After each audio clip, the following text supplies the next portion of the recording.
sorry, Hillary supporters, but Trump won the election. And I have to admit, I am genuinely surprised he was allowed to win.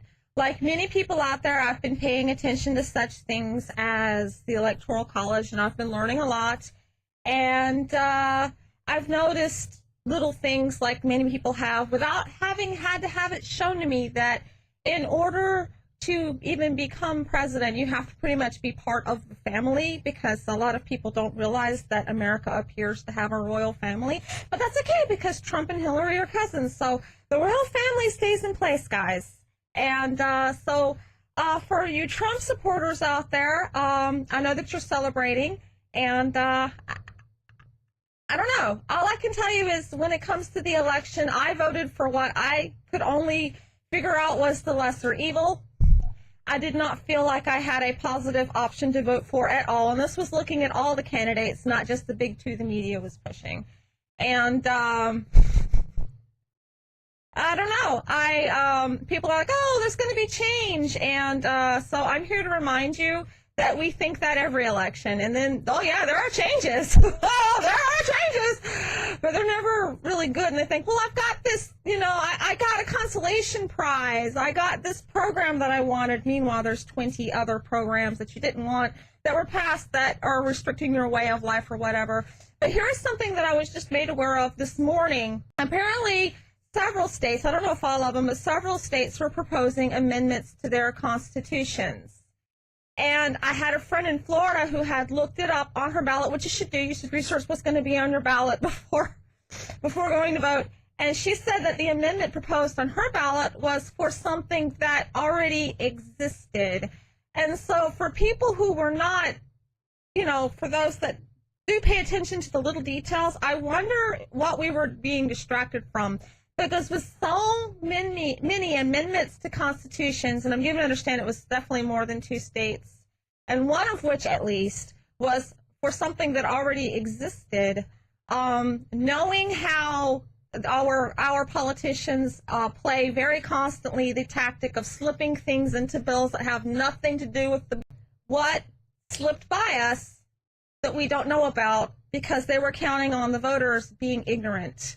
What do these amendments contain? So it's just something that, even though I posted recently, I felt it was important to speak up as soon as possible. I don't know how to feel about the next 4 years. I know Trump came forward with a message of hope, and our way of life will finally begin to be restored, and our freedoms will begin to be put back in place and stuff, but he is part of the family, and there is a record of him being close with the Clintons. And so I don't know what to hope for and think. There's this record of him being close with the Clintons and his cousins, but then there's this other record that was shown to me where over the years he had been publicly in interviews expressing discontent at the way the establishment is building things. But because I'm a suspicious little booger, whenever those interviewers over the past 10, 20 years would ask him, but you're going to run for president, right? It felt like he was getting put in place for this. So all we can do is wait and see at that point, because without, a big WikiLeaks release of emails saying, yes, Trump was planted, it's hard to say. He might genuinely be upset. He might be a black sheep of the family. We can only hope. I can only hope. Let him come to my door and sit down and have coffee with me, and then I'll come back and tell you what I think. Okay, I'm sorry. I will look into his eyes. I will look into his eyes, and then I will tell you. But anyway, so on another note, I came to a personal decision. As you know, the point of this podcast is recording my personal journey into looking for the truth. And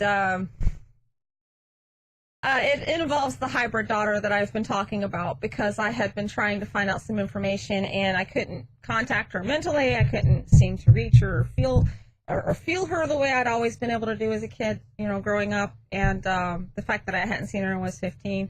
And when I learned some more stuff about how the hybrid program works, I became genuinely worried about her. So I started getting people to do readings, because that's all I had was turning to the psychics and the people with better skills than me. And I have to give a shout out here to Spaced Out Radio. which you can find them at space.radio.com. They are really good people, really friendly. Going to the chat room is great. I love these guys. And they have my support. You know, they're one of the very few, like, they're not my only, you know, go-to space, but I really enjoy going there to their show. And they have this show called Three Mediums and a Large, or is it Two Mediums and a Large? Mediums and a Large, anyway. And you get to ask questions and connect with the actual people there, and you're not charged for this, which is wonderful because I couldn't afford a quote-unquote professional reading. And I had tried reading through there once, and it didn't work because there was a lot of interference. And so then I tried again, and I finally got a straight reading. And compared to all the other readings, it's all the same. Nobody can get a clear attachment to her. She's not there. She's gone. I mean, you know, they get different things. They get told different things. There's a lot of redirection, which is common around me. You get a lot of redirection around me because, you know, things are actively always blocking my feed. So I've come to the conclusion that either one, she wasn't a real person. Now, I'm not saying she wasn't real in some capacity, because there's no question I watched her grow up for 15 years. But was she a figment because of the program? Because they give you like figments and things. Was she part of my mental matrix they put in my head? Or, you know, whatever. But either that or she's dead, which is common in the hybrid program. If you don't fall in line, you're dead. And she didn't fall in line. She was willing to run away with her mommy. She connected with her mommy, okay? I've always had a feeling that she was my only hybrid child, and possibly there's a reason, there's something about me that the children, you know, want to connect to their motherland, not the cold environment that the aliens impose on them. I don't know. But,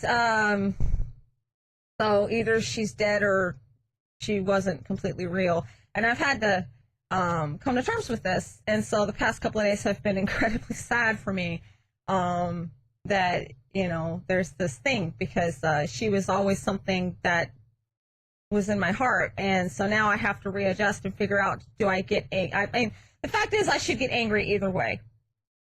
The question is, how do I get angry? Do I get angry this way or that way? Because there are various degrees of anger. And right now I'm still kind of sad, so it's hard to get the anger out. But it'll come.